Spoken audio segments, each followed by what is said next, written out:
महात्म 21वां अध्याय। लोमस जी कहेंगे कि पूर्व काल में अवंती देश में वीरसेन नाम का राजा था। उसने नर्मदा के किनारे रासु यज्ञ किया और रश्म यज्ञ भी किए, जिनके खंभे सोने के बनाए गए। ब्राह्मणों को अन्न का दान दिया गया। बहुत सी गाय, सुंदर वस्त्र, सोने के आभूषण दान में दिए। वह देवताओं का भक्त, दान करने वाला था। भद्रक नाम का एक ब्राह्मण, जो अत्यंत मूर्ख, कुलहीन, कृषि कार्य करने वाला, दुराचारी, अधर्मी था, वह भाई बंधुओं का त्यागा हुआ, इधर उधर घूमता हुआ देव यात्रियों के साथ प्रयाग में आए और माघ में उनके साथ 3 दिन तक स्नान किया।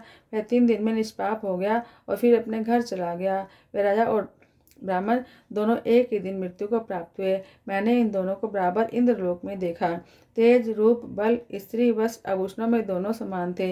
ऐसा देखकर उनके महात्मा को क्या कहा जाए। रासु यज्ञ करने वाला स्वर्ग का सुख भोग कर फिर भी जन्म लेता है, परंतु संगम में स्नान करने वाला जन्म मरण से रहित हो जाता है।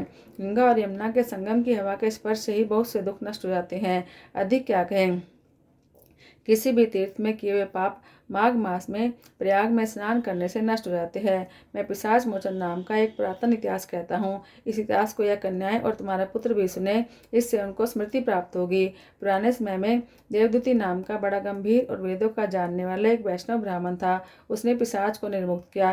वेदनिधि कहने लगा, वह कहाँ का रहने वाला, किसका पुत्र और किस पिशाच को उसने निर्मुक्त किया, आप बताओ। लोमस ऋषि ने कहा कि किलपग से निकली हुई सुंदर सरस्वती के किनारे एक स्थान था। जंगल के बीच में पुण्य जल वाली सरस्वती बहती थी। वन में अनेक प्रकार के पशु भी रहते थे।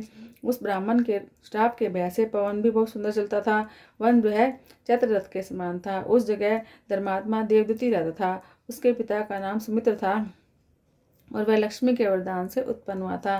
वह सदैव आत्मा को स्थिर रखता, गर्मी में अपने नेत्र सूर्य की तरफ रखता, वर्षा में खुली जगह पर तपस्या करता, हेमंत ऋतु में सारस्वत सरोवर में बैठता और त्रिकाल संध्या करता। जितेंद्रिय और सत्यवादी था। अपने आप गिरे हुए फल और पत्तियों का भोजन करता था। उसका शरीर सूखकर हड्डियों का ढांचा ही रह गया था। इस प्रकार उसको तप करते हुए 1000 वर्ष बीत गए। तप के प्रभाव से उसका शरीर अग्नि के समान प्रज्वलित था।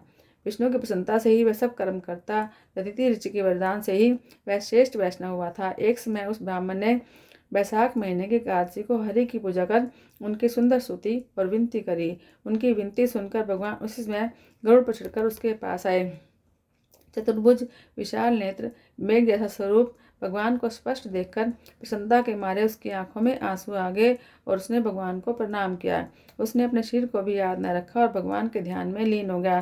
तब भगवान ने कहा कि हे देवदूति, मैं जानता हूँ तुम मेरे परम भक्त हो, मैं तुम पर बहुत प्रसन्न हूँ, तुम मुझसे वर मांगो। इस प्रकार भगवान के वचन सुनकर प्रेम के मारे लड़खड़ाती हुई वाणी में कहने लगा कि हे देवादिदेव, अपनी माया से शरीर धारण करने वाले आपका दर्शन देवताओं को भी दुर्लभ है। अब आपका दर्शन भी हो गया, मुझे और क्या चाहिए। मैं सदैव आपकी भक्ति में लगा रहा हूँ। भगवान उसके वचन सुनकर बोले कि ऐसा ही होगा, तुम्हारे तप में कभी कोई बाधा नहीं आएगी। जो मनुष्य तुम्हारे किए गए स्तोत्र को पढ़ेगा, उसकी मुझ में अत्यंत दृढ़ भक्ति होगी, उसके धर्म कार्य संपन्न होंगे, उसके ज्ञान में परम निष्ठा होगी। बोलो श्री सच्चिदानंद भगवान की जय।